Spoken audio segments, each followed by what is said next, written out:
Okay, good evening all. As this the Shiur will be taking a break after the Shiur for the summer, so we will be resuming Parshas Kiseitze, which I think is something like the 16th of August, no, something like 19th, something like that, right? Thursday 19th, something like that. And therefore, this Shiur will focus basically on understanding Sefer Devarim itself, understanding how it works, because it's complex. To understand the function and the purpose of Sefer Devarim is not so straightforward. So hopefully something to carry, some ideas to carry you through the next few weeks. Let's try and understand it from various different perspectives of the Rishonim. I'm going to begin with the Ramban. The Ramban has an introduction to the whole of Sefer Devarim. And really, a lot of what we're going to talk about revolves around those initial psukim. And even on a very basic level, when it says Eila HaDevarim, these are the words that Moshe Rabbeinu spoke to the Yisrael, the question is, what does that mean? What are the words? What are we referring to? Which words are we referring to? And in fact, there's a very, very interesting difference of opinion between the classic Mefarshim here. So the Ramban says like this, and it's worth seeing the whole Ramban inside because it provides us with a lot of insights and answers quite a few questions about the whole Sefer of Devarim. Says the Ramban, HaSefer Hazeh, this Sefer in Yono Yodua Shu Mishnah Torah. This Sefer is called Mishnah Torah, which literally means a repetition of the Torah. Yevoah bo Moshe Rabbeinu l'dor hanichnas ba'aretz. Moshe Rabbeinu explains within it to the generation coming into the land, rov mitzvahs hatzrichos Yisrael, majority of the mitzvahs which are required for the Bnei Yisrael, right? So the first thing Ramban tells us is you need to know the direction of travel of this Sefer, right? Who is it addressed to? The generation entering Eretz Yisrael. What is its main focus? The mitzvahs that they would require, or the majority of the mitzvahs they would require upon entry into Eretz Yisrael, right? It doesn't mention anything at all that's in Vayikra. Lo b'maaseh korbanos, nothing to do with the korbanos, v'lo b'taras hakohanim, ma'aseim, not with the purity of the kohanim and their actions. Shekvar biro som lohem, because that's already been explained to them. V'hakohanim's rizim heim, lo yitztarch ala asara achar asara. You're talking about kohanim here. Kohanim don't need to be told something again. So Ramban has already, we need just a few lines here, answered a major question that exists around Sefer Devarim, which is, if it's Mishnah Torah, if it's repetition of the Torah, why are there massive chunks not in there at all? There's no reference to Sefer Vayikra. There's no reference to Korbanos in pretty much in Sefer Devarim. It's mentioned the Bikurim, of course. That was a different story, right? But there is no, the whole part of the answer is because they didn't need the repetition. Kohanim know what they're doing. But the ordinary Jew in the pew, as we say, is a different story. Avul Yisrael yachzeh hamitzvahs. But with Klal Yisrael, yachzeh mitzvahs hanogos bohem, the Torah repeats, Moshe Rabbeinu repeats the mitzvahs that apply to them. Pam lahosef bohen biur. Sometimes it's in order to add explanation. Or pam shelo yachzer oson rak lahazir es Yisrael b'rov hasaros. And sometimes it is shelo yachzer oson rak lahazir. It's Yisrael b'rov hasaros. Sometimes the whole purpose is just to give them extra warnings. Be super careful about these issues. So an example of that, he says, is with Avodah Zarah. You'll find many, many times in Sefer Devarim, the warnings against Avodah Zarah, against idolatry, is repeated again and again, and that's because it's of fundamental importance. And Klal Yisrael need to understand how serious it is. And there is this sense of them understanding the severity, the fear that needs to accompany, in a sense, not transgressing these averos. Next paragraph. You will find, he says, in this sefer, some mitzvahs that are completely new. They haven't been mentioned. So we'll come back to that. New, what that means. They haven't been mentioned elsewhere in the Torah, right? They are introduced for the first time here. Yibum, right? Yibum doesn't appear earlier in the Torah. Right? No, it only appears in Kiseitze. Yibum only appears in Kiseitze. It does not appear before that, right? Yeah. Similarly, Moti Shemra that exists when a woman is found not to, the claim is brought that the person marries someone is found not to be a basula. That is all only introduced in Sefer Devarim. V'hagerushin be'isha gerushin, right? The laws of divorce, of gerushin, they only appear in Sefer Devarim. Ve'edim zomin, rules about edim zomin, well, witnesses come along and say, you were with us, you couldn't have seen that, therefore you must be telling falsehood. That as well, v'zulosam, and there are other examples as well. Says the Ramban, let's understand this, he says.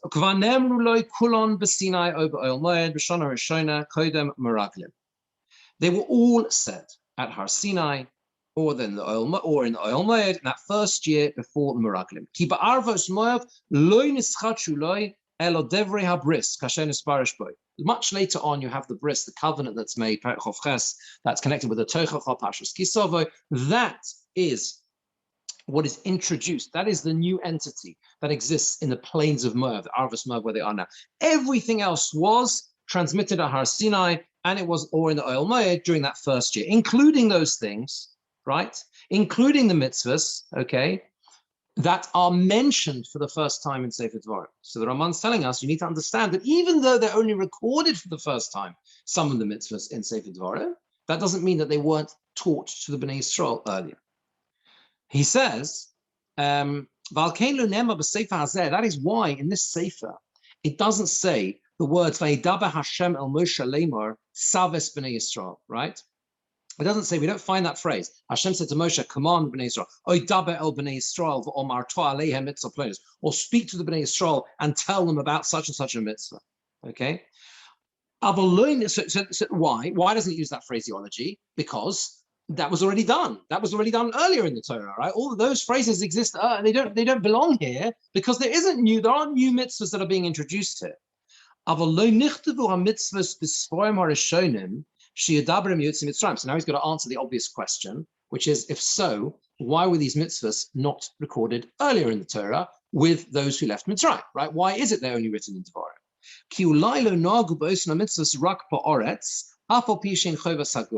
It says it could be that those particular mitzvahs were exceptions that only began to apply in Eretz Yisrael, even though logically they're what we call chovas haguf. They apply to the person, they don't apply to the land, like gerushin, for example, like divorce. But even so, it could be they only applied once they entered Eretz Yisrael. As we have another example of that with the nesachim. The nesachim with the libation offerings, the one that was brought with the korbanos. They are mentioned in Parshas Shlach Lecha, and the Torah says this only begins when you enter Eretz Yisrael. So that's one possibility, he says. It could be that's why they're only introduced here, because they're not being introduced, they were taught earlier, but they're mentioned only here because perhaps they only came into effect once they entered Eretz Yisrael. It could be they are simply not that common, because they're not so frequent, they don't happen that often. But whatever, in Gerushin are not that common, and therefore they were only specifically spelled out with the generation in the Torah, the way the Torah puts it, right, in the generation that enters the land of Eretz Yisrael. Okay, so the Ramban, so what have we learned so far from the Ramban? We've learned that Moshe Rabbeinu's primary focus here is, in the whole Sefer, is to teach the mitzvahs to the generation entering Eretz Yisrael that they will need when they enter the land. We've learned that it therefore doesn't include those elements which are to a specific group who are expected to only have to hear it once to know what to do, namely the Kohanim, right? And also we've learned that there is nothing new in terms of mitzvahs in Sefer Devarim, and even though you will find some mitzvahs that only appear in Sefer Devarim, that's for other possible reasons why there are possible reasons why that was the case, but you need to understand that all of the mitzvahs were taught earlier on. Now the Ramban has to deal with the fact that we don't launch straight into those mitzvahs. Because if the primary focus of Sefer Devarim is to tell the Mishnah Torah is the mitzvahs that will be applicable in the entire Eretz Yisrael, so then the question is, why don't we go straight into that? We don't. Where do we begin really that part of Sefer Devarim? There is some debate here, I think, between the Ibn Ezra and the Ramban exactly where it begins, but the Ramban seems to understand that it begins really from Perek Hey. Perek Hey is the and Perek Hey is really in Parshas Vayischanan, and we'll see in a minute how that links very, very beautifully to the beginning of this parsha. Okay, so it's going to begin later on. So therefore, he's got to deal with what is this whole introductory section, the whole of Parsha Devarim, and the beginning of Voice Chana. The terem sheyaschel, it's the next paragraph. The terem sheyaschel b'vir haTorah, before it begins with the explanation of the Torah, hischil lahu chichom v'lahaskil lahem avonosem. He begins to rebuke them and to mention to them the things they've done wrong. How much they rebelled in the desert, how much Hashem had mercy on them. The purpose of this was to teach Hashem's kindness with them.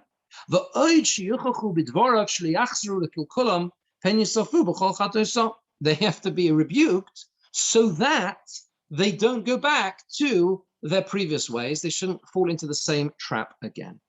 But then the Ramban says that it's not all negative. Even though Sefer Devarim begins with rebuke, and it goes into great detail and talks about the meraglim and talks about the problems that they caused, it also exists lechazek libam, says the Ramban. Lechazek libam, lechazek them, to strengthen their hearts, b'hodio osom, kimidas haracham racham imisnaig imohem la'olam. That Hashem will always conduct himself with mercy. It's a very powerful idea that Ramban does here, because you look at the beginning of Sefer Devarim and it looks all as if Moshe Rabbeinu is telling them, you did this wrong, you did this wrong, you did this wrong. But there's a flip side to it. Moshe Rabbeinu is also saying, you did all these things wrong, and yet Hashem still had mercy on you. So the person should never say, Lo nucha loreshes es haaretz. I can't inherit the land, ki ein odom asher lo yechta, because it's impossible not to sin. We're going to mess up. Things are going to go wrong. Right? Immediately, the Midas Hadin, the strict attribute of justice, is going to come and argue against us, and that's it. That's going to be the end. And therefore, Moshe Rabbeinu told them, you have to understand, you have to learn the lesson that Hashem is full of mercy, because the forgiveness is from Him, Yisporach. He is there to support us in our service of Him, of Hashem. Okay, so the slicha is with you, it's there, it's close to you, right? So the Ramban saying in this final paragraph that the whole introductory piece is to make sure that the generation going into Eretz Yisrael will learn the lessons of what went wrong, but also to give them chesed, and also to say to them, look, despite all these things that went wrong, Hashem never gave up on you. He always had mercy on you. So with this introduction, just the very next few lines at the beginning of the Ramban's Perush on Posuk Aleph is very important. The Ramban says, with all this, so what is Eila HaDvarim? Right? I began with that question. What are these words? What are the words that Moshe Rabbeinu speaks to the Bnei Yisrael? Says the Ramban, Al HaMitzvos. It means the mitzvahs. Asher Yazke B'chol HaSeifim T'chilas Aseres HaDibros B'Parshas Voice Chanan. That Hashem, that Moshe Rabbeinu mentions, he repeats the Aseres HaDibros in Parshas Voice Chanan. That is the Dvarim. Those are the words. As it says, Hoyil Moshe Be'eres HaTorazos. Pasuk Hey here says, Moshe Rabbeinu began to teach the Torah, right? Ki al HaTorah Yedaber, because he is speaking about the Torah. That's what it means. So the Devarim here are the mitzvahs, which are the primary, as the Ramban has explained, the primary function of this Sefer. Later on in this piece, we're not going to go through I don't want to go through the rest of the Ramban here, but the Ramban says, it's a bit difficult to find because it's sort of right in the middle of the whole of the next, this sort of long paragraph. But if you're following inside, it's about 7 or 8 lines before the next paragraph, which begins with the word hine. He says, because there's such a lengthy introduction, there's like 5 parokim to introduce the main story, which is the mitzvahs. Therefore, chozar hakosav l'mokim sheposak b'tchila bir haTorah, we're interrupted at the beginning with the explanation of the Torah. But Omar, and it says, "V'zos haTorah asher som Moshe lebnei Bnei Yisrael," and this is the Torah that Moshe Rabbeinu placed before the Bnei Yisrael. Now, this is very, very, very interesting. It explains something which I think is immediately you immediately question when you're learning Parshas Voice Chana, right? If you turn to Perek Daled, Posuk Mem, you got Posuk Mem Aleph. It describes how Moshe Rabbeinu separated Oz Yavdil Moshe Sholosh Orim Be'eva HaYarden, Mizrach HaShomesh. He separates the 3 cities for the murderers who killed B'Shogeg to flee to. Yeah. And then all of a sudden, Posuk Mem Dalet, everyone wonders, Bezos HaTorah Shesom Moshe B'nei Bnei Israel. This is the Torah that Moshe Rabbeinu placed in front of Bnei Israel, and Elo Ha'edus V'Chukim. These are the testimonies, the Chukim, HaMishpat. What was that? Why is that there? Why is that right in the middle? If you're just laning, part of the problem with Sefer Devarim, and this is where it's really unique in terms of the whole Torah, is you've got to see the whole thing. You've got to understand this is one long speech, right? So, although the speech is broken up, but here the Ramban's saying that this V'zos HaTorah Shesom Moshe, right, is back on the beginning. So the Eila Hadvorim, Hayil Moshe Be'eres HaTorah Azos Leimor. Moshe Rabbeinu began to explain this Torah. What is that? The mitzvahs, which we're going to come back to at the beginning of Parak Hey. So therefore, Moshe Rabbeinu has to again say V'zos HaTorah Asher Sam Moshe, as if to say, right, we've done the introduction, and now let's remind ourselves what we're up to. We're up to V'zos HaTorah. This is the mitzvahs. These are the Torah you need to learn from here onwards. Are you with me? Yeah? Because really, there is the structure to Sefer Devarim is actually, and others have pointed this out, is it's basically, leave aside the last 4 prokim, Lamed to Lamed Dalet, which is the description of Moshe Rabbeinu's passing. Not only, I mean, obviously his passing is right in the last 8 psukim, the actual one he actually, but he sees the land, and the last 4, basically the last 4 prokim of the Torah, including the Shira of Hazin, everything else. If you leave aside the last 4 prokim, yeah, you can divide Sefer Devarim. This is not my idea, others have pointed this out as well. Melitak says there's others, there are 4, I'm sure others say as well, it's just the simple psukim. There are 4 prokim, four speeches in the Torah, right? 4 speeches in the Torah. The first, in Sefer Devarim, sorry, the first speech is from Parak Aleph to Dalet, the one we've just been talking about, which is the introduction. Then from Parak Hey to the end of Parak Chof Vov, if you look carefully, the whole way through, is one main speech. It's one basically one long speech that Moshe Rabbeinu says, right? From the beginning of that, from you have the Seres HaDibros in Parshas Vayeschanan, all the way to the end of Perek Chovov, which is just before Parshas Kisovoi, is basically one continuous speech, right? Which is the mitzvahs that he's been referring, that the Ramban has been describing. And then you've got 2 short other speeches afterwards, which to do with the bris, which is the covenant that is made with the Bnei Yisrael. That's the Tochacha Parshas Ki. Yeah, includes the Tochacha Parshas Kisova, and also what we refer to as Teshuvah, Parsha Teshuvah, which is Nitzovim, thereabouts, right? So broadly speaking, that's how it divides up. That's how it divides up, right? So that's the Ramban's approach. Rashi has a different approach. Rashi says, the first Rashi on the Parsha says, Rashi says, what is Eila Hadvarim? Lefi shein divrei tochachos, says Rashi, they are divrei tochachos, they are words of rebuke.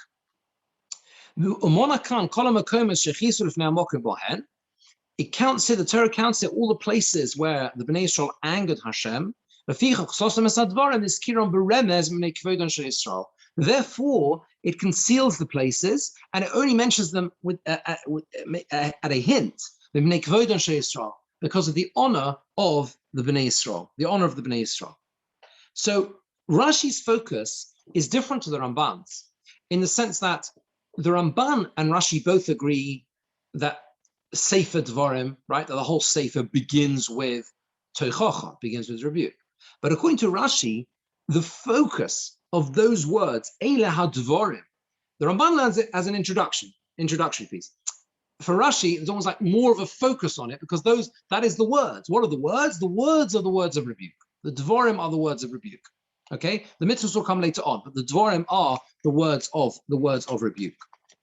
The Gur Aryeh in his Pirush on this Rashi, he says that the reason and what prompts Rashi to say this is the fact that it doesn't simply say Vayedaber Moshe be'eva hayarden, right? It should have just said Moshe Rabbeinu spoke on the other side of the Yarden. Okay, the whole of Sefer Devarim could have begun with Peres Posuk Gimel. And it was in the 40th year, right? Could have said, right? It could have just begun with that. Why does it start with the beginning piece? Why does it say Eila HaDvarim? Because the word Devarim, words, in that use of the word Devarim generally means rebuke. Divrei Yirmiyahu. Yirmiyahu begins to say Divrei Yirmiyahu. He brings several examples. Divrei Koheles is also in that way sense as well. So that's how that's at least according to according to Gur Aryeh's first explanation. That's where Rashi gets it from.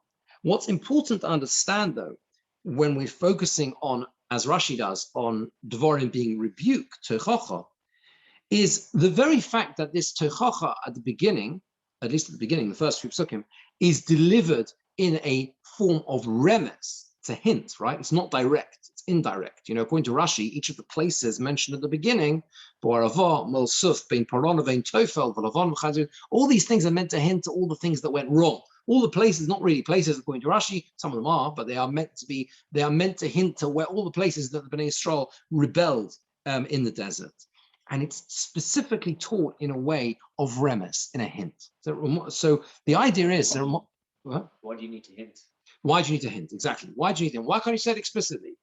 And in fact, later on, he is going to say explicitly. So, for example, when he recounts the story of the Meraglim, well, that's spelled out very clearly. So what is the point here? So Ramon Chamila, Zichron Levracha, says that the idea here is that the same idea that we learn from the Kamsa Bar Kamsa, very relevant to this time of year. We're familiar with the story of Kamsa Bar Kamsa.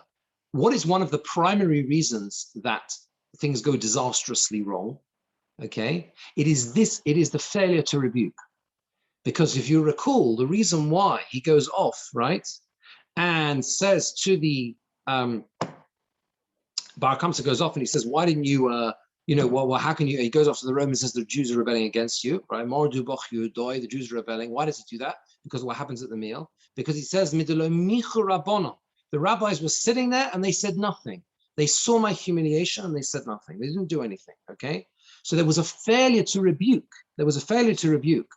And the point here is that sometimes there's a need to say the right. Sometimes there's a need to get up and make a stand and say something is wrong. They should have got up and said to the owner of that, to the person running the balasula, the person who was putting on that meal, he should have said, you can't do this. You can't treat someone like that, right? But they didn't do so. They completely abstained from Tochacha. So Moshe Rabbeinu's lesson for all generations here, a central part of the introduction to Sefer Devarim, is that you have to learn that there's no easy way out when it comes to difficult situations. Sometimes you have to say something, but what you've got to do is say it sensitively. And that's what he teaches us by the very fact that it's introduced, most of it, at least at the beginning, in a hint, in a way, in Derech Remes. He could have said it explicitly, but then we wouldn't have learned that lesson, that you can't shirk the responsibility of Tochacha, to rebuke when necessary, but it has to be done extremely carefully, because otherwise you can cause far more harm than good. So that's how Rashi's focus, at least at the beginning in these psukim, is this idea of focusing on Tochacha. The Netziv in Hamik Dovar, he has another approach to this. I'm sure it's not obviously exclusive of the Rishonim's approach, but he's got a very interesting, I think is a really interesting perspective on what on the way Sefer Devarim is actually presented, right? Because one of the we know this was this speech which took place over whatever it was, sort of 5 weeks or something like that, right? The last weeks of Moshe Rabbeinu's life. But he says that you have to understand, he says, that in Sefer Devarim, not all of the things happened b'mamad echad v'lo b'yom echad. Didn't happen in one place, and it wasn't on one day. Right?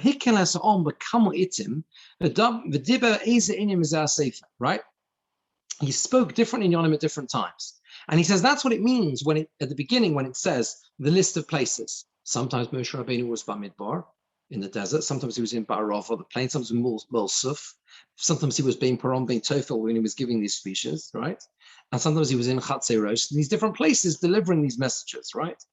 So you'll ask yourself, right, why did he have to move around? Surely we know they were all together. So he says here a very, very big chiddush. He says,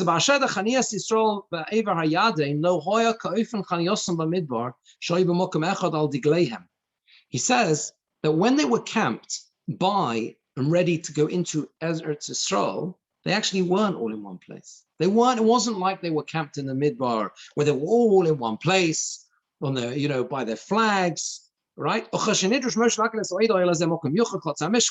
And what used to happen? He gathered them together. He had the courtyard of the Mishkan. That's where he used to proclaim. That's where he used to give the drushes from, and everyone would hear the whole of the Bnei Yisrael would hear. The other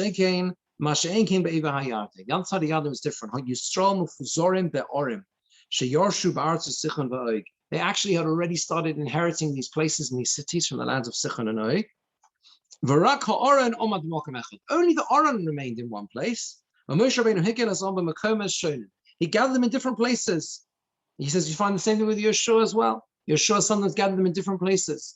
So that really changes things in a way. The Netziv is saying that it changes the way we've always sort of imagined how it was. He says they weren't all together at this stage. Somewhere they'd already inherited certain cities in different places, and therefore he would.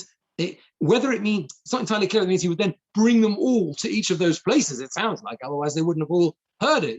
But he was almost like he's describing it as an itinerant preacher, so to speak, lahavdil. He's going around to the different places and saying, like Shmuel HaNavi is described as doing, right? He used to go around telling them how to behave. Moshe Rabbeinu was going around to the different key centers that the Bnei Yisrael are living or temporarily dwelling in Ever HaYarden. He's gathering them all together in these individual places and telling them what they have to do.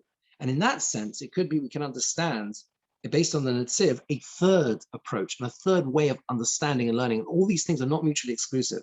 They can be understood, I think, in tandem with each other.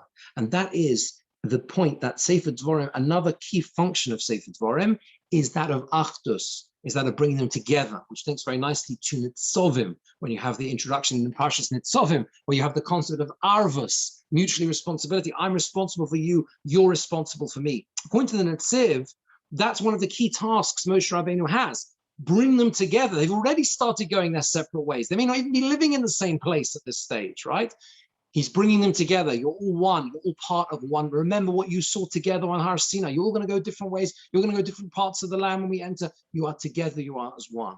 So in other words, I think you can almost see these three different approaches as not mutually exclusive. Just the Ramban is focusing on the nature of the mitzvahs they had to keep as they entered Eretz Yisrael. Rashi, at the beginning of the parsha, at least, is focusing on the element of toichacha. They had to learn this. The Rabbi Ramban also mentions that as well. And the Hamek Dovid and Netziv, I think, is emphasizing this point about Achdus. One final point I'll mention, just in the last minute or so that we have, is a Malbim. The Malbim says that if you look at Sefer Devarim very carefully, you will find that instead of using the words Bnei Yisrael, okay, it doesn't. It says the words Yisrael. It uses, generally speaking, it uses the word Yisrael, Shema Yisrael, right? Here, you're right, Shema Yisrael, that's in later on, right? So there you have, right, in Parshas Vayischanan, okay? And what is the idea here? What is the idea here? That he said that the exception is at the beginning, because in Parak Gimel it says Pasuk Gimel, Diber Moshe, right? It gives the date. Diber Moshe el Bnei Yisrael. Moshe spoke to the Bnei Yisrael Chol HaShetziva Osoi Hashem Osoi Lehem. As Hashem had told him to speak to them. Okay. Here it says Bnei Yisrael. Okay. But generally speaking, says the Malbim, B'Sefer Mishnah Torah Yitvos LaRov Loshen Yisrael Lo Bnei Yisrael. Generally speaking, you look through Sefer Devarim to find the word Yisrael, not Bnei Yisrael. Why? Ki Shem Yisrael Metzayin Klal Ha'oma Shem Etziyonim Ki Ish Echad. The name Yisrael means the people in general. They're identified as one nation. That's the name Yisrael. V'Shem Bnei Yisrael Metzayin HaProtim. Bnei Yisrael, we translate as the children of Israel. Who are the Bnei Yisrael? Each individual, Yechidim. When Hashem speaks to the Bnei Yisrael, he speaks to the Bnei Yisrael. He speaks to every individual member of Klal Yisrael as an individual. Hashem is talking to me, right? Directly to me as an individual, not to just as one large group. That's why you find throughout the Torah, speak to the Bnei Yisrael. The Bnei Yisrael, because that's the message is coming directly from Hashem to each individual member. When Moshe Rabbeinu gives the rebukes that he gives, and he gives these messages, it is to the klal as a whole. And that's why it says at the beginning, the first pasuk, these are the words, right? That Moshe spoke to Kol Yisrael, to all of Kol Yisrael. So why, therefore, in pasuk Gimel does it say Bnei Yisrael? To reinforce the fact, that the whole of Sefer Devarim was from the Tzivui, it was from the command of Hashem, right? And it should be written Mipi Hashem, as is the rest of the Torah.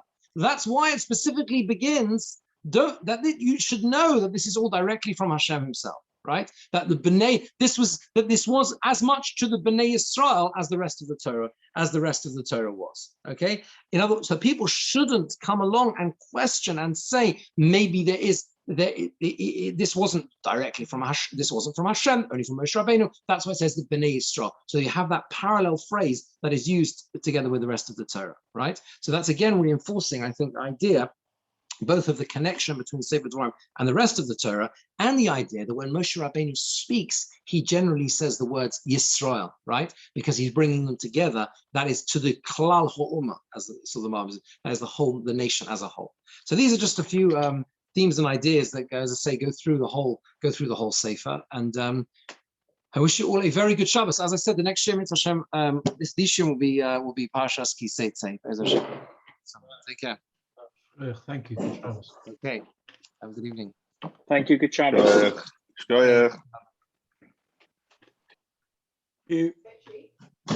Pleasure. Yeah.